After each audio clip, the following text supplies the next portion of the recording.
Good afternoon. I merged two topics actually, and it will challenge me, I know, but I will speak about the course of cannabis and cannabidiol together because I believe people will start making demands for cannabidiol in Turkey soon. Let me start with history. Since 4000 before Christ, cannabis has been manufactured for treatment and recreation purposes. And 2,500 years ago, cannabis ropes were used during the conquest of Istanbul, and the workers were making a sort of ritual by inhaling the smoke of cannabis. And as agriculture developed, the seeds of these plants were used for pain-killing purposes or recreation again.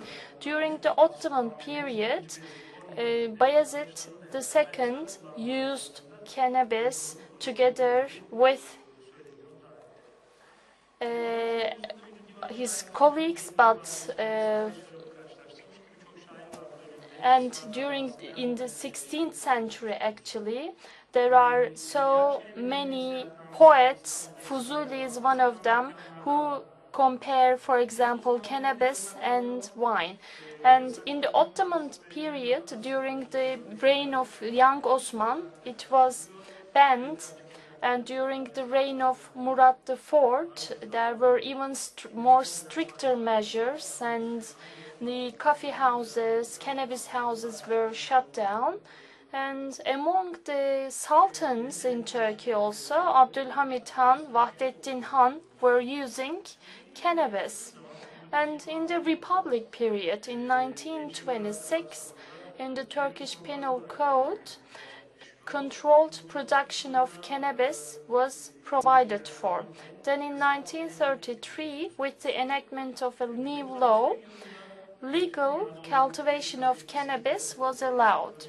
Then in 1961, with an agreement, the sale of cannabis, just like in other countries, was also banned in Turkey. And then came another law which identified where and how it can be cultivated. Then for a certain period of time in Turkey, Sativex, they said, was approved by the Ministry of Health for limited use and sale in Turkey. Maybe during that period, pharmacists imported this drug upon the request of physicians. I don't know, I'm not sure, but I don't think the Ministry of Health would approve it if you demanded it right now. This is my opinion. In 2016, in September, there was a regulation on cannabis cultivation and control. In Antalya, Izmir, plus 17 other provinces, cannabis cultivation was legalized, and it also appeared in international media. In early 2019, our president, during a speech, said the following: if there is a need to do something with cannabis, we use imported products. But our Ministry of Agriculture started working in this field once again. We will take the necessary steps and start producing cannabis again. So this raised some question marks. How will the process be? But the president is surely speaking about industrial cannabis, not for recreation purposes or anything else. And as the previous speakers mentioned, when I was a student actually in the past, the tourists kept telling me the best cannabis was in Turkey and would ask me where they could get some. But back in the 1970s, for example, a French hippie came to Turkey thinking he would sell cannabis in Turkey, but then he was arrested. Then the famous Pink Floyd appeared in Turkish media with the headline that they use cannabis before they go on stage. So there was more like a negative approach about cannabis after 1960s. And in the holy book, actually, Quran, actually, there aren't very clear verses about cannabis. There are clear verses about alcoholic beverages, but not about drugs. And actually, as you know, in Quran, alcohol is not allowed, but some think that maybe cannabis is allowed, but which probably isn't the case. And in our country, they don't want to confess, but there are people using it. They do not admit using it in Turkey. Tarkan, a famous Turkish pop star, for example, was caught, and he said he bought it from the US, not in Turkey. And they say, for example, they are not dependent on cannabis themselves, but their pets or donkeys are using the drugs, not themselves. So they keep denying it all the time. This was, again, interesting. This guy said he was producing cannabis for his pet birds. But this, of course, is not reasonable to raise cannabis, cultivate cannabis in your balcony for your birds. And about the prevalence of cannabis in schools, actually this was an old study. We didn't repeat it actually. These rates seem to be relatively high, maybe not very high, but were not tolerated very well, found to be very high. About the use of cannabis in schools, primary and secondary schools in Turkey. In primary school, it's 1.2%. In secondary schools, it's around 4% in Turkey. A few years later, SPOT study, another equivalent study was carried out, 4% cannabis use again, and SPOT average is 21%, so it is very low compared to SPOT average. This was emphasized in this study. EMCDDA 2018 report, a study from 2012 in Turkey was shown as an example, and the rate was 0.3%, based on a study carried out in a school in Turkey. And it says open-ended questions were used in this study, not like do you use cannabis, but a question like do you use any drugs was used. And it's not very possible to make comparisons with other countries based on such data. Another more recent study from Istanbul, the first one, both at secondary school and high school level, 3% was the rate for cannabis use. And risk factors were demographics, older age, male gender, antisocial traits, lower peer influence, higher family substance use. And our study on 10th graders, just the 10th grade students were included in Istanbul, and the rate was similar, 2.9% cannabis use. Again, male gender was in a higher risk group.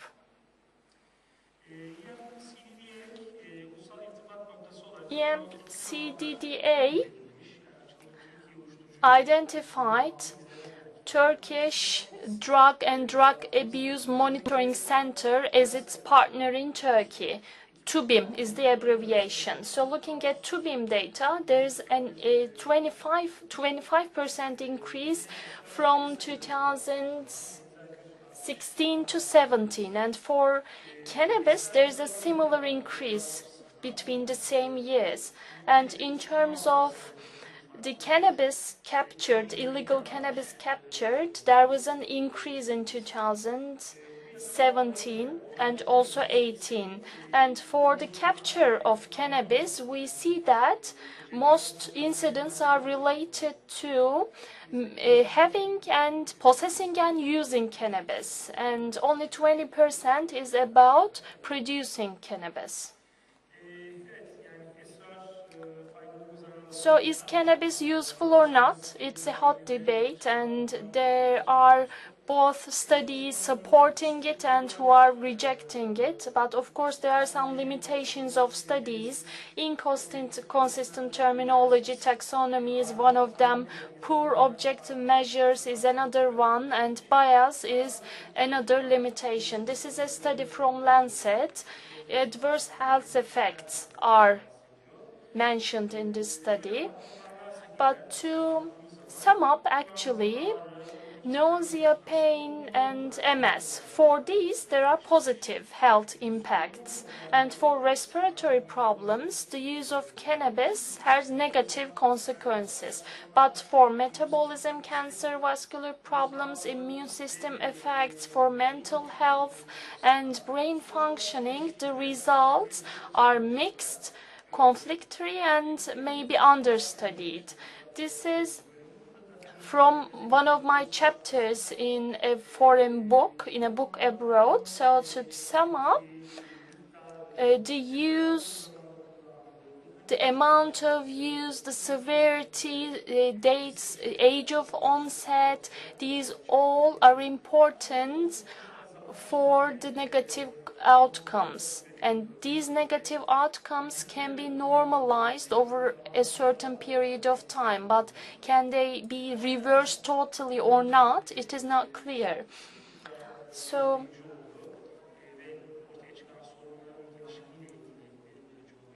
in terms of the relationship, a craving consistent predictor of use, and it is associated with the development of problems. We talked about the literature, and this study from 1987 is like a cornerstone, and there was a great increase actually in terms of the consumers of cannabis. The relative risk for schizophrenia increased a lot, and in 1995 Lancet published an editorial actually that said cannabis use was not a problem, as if it was to apologize for its another publication 10 years ago. Another study shows that cannabis increases the risk of schizophrenia and psychosis. And we know that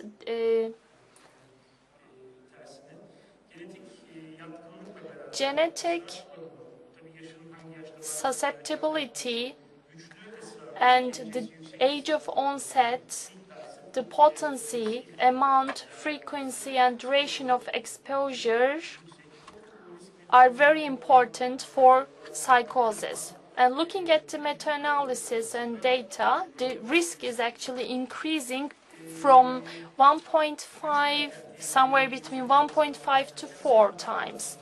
And skunk actually was mentioned. We have the serious problem with the synthetic ones, and in Turkey also we have a danger about skunk, and general psychiatry services receive drug use related psychosis cases in their inpatient clinics. And skunkman is said to come from Amsterdam. So what is it? Sativa and indica, cannabis sativa and indica were merged, and it's like a hybrid. And according to EMCDDA 2012 report, since 2002, the use of THC level in the cannabis produced in Turkey increased by 10 to 15%. And compared to classical cannabis, the THC level in skunk is 10 to 15 times higher, and the CBD level is very low. Turkish police captured 1.7 tons of skunk in 2017, and offshore around Libya, another capture, huge capture was made recently. I don't know if it's skunk, but it was a sort of drug. So it is interesting, of course. With the use of any cannabis, the risk is increasing. But here, with skunk, the risk is increasing by 2.7 times, even the person uses it only at the weekends. And if there is an everyday use, it is increasing even more. And THC and cannabidiol here are imported, a psychoactive material. For THC, cannabidiol is not psychoactive. Looking at the mechanisms of action, CB2, CB1 and CB2 are affected, and GPR55, as you can see for GPR55, cannabidiol has an antagonist effect. And here, over these enzymes, it has an impact, and together with this, there are many positive consequences, such as reducing inflammation, neuroprotective effect, relieving pain, anxiety, antidepressant effect, causing vasorelaxation, antioxidant, reducing cancer cell growth. It was investigated in many diseases actually, and found to be useful in the treatment of many diseases actually. And as Serdar mentioned, Epidiolex in 2018 was approved by FDA for the treatment of 2 forms of drug-resistant epilepsy, and DEA for this purpose determined its degree as 5 in Canada, in Germany, in a number of countries. It has been approved for pain and inflammation in MS. So CBD is promising in some respects. For example, before anxiety reducing anxiety, before anxiety-inducing events such as public speaking, they say it can be used. And also for the chronic treatment of schizophrenia, they say it may be effective. Here you can see cases, a randomized control study for schizophrenia, for psychotic cases. They say it has positive effects, and for nicotine and drug abuse or cannabis, for example, for nicotine it was used and had a positive effect. For cannabis withdrawal, it had positive consequences, and for dependence, it didn't have positive consequences so far. And for alcoholism, actually, cannabidiol was found to maybe have a positive effect. So it seems as a promising option for treatment, but of course there may be lots of adverse effects, and there is a dependence risk of 9%. And what is interesting here is that it inhibits CYP450, which means that there may be drug interactions. Where do you get it? You can buy it online actually, but it is so easy that, for example, in our country, these are my wife's hands actually, she's a psychiatrist too. A patient consulted to her, she had a surgery for her lower back, and after surgery she had pain, and then she was recommended this drug. So the patient came to my wife and consulted whether she could use it or not. I think in the process, in the future, these questions will be received increasingly by us. So thank you very much for your attention.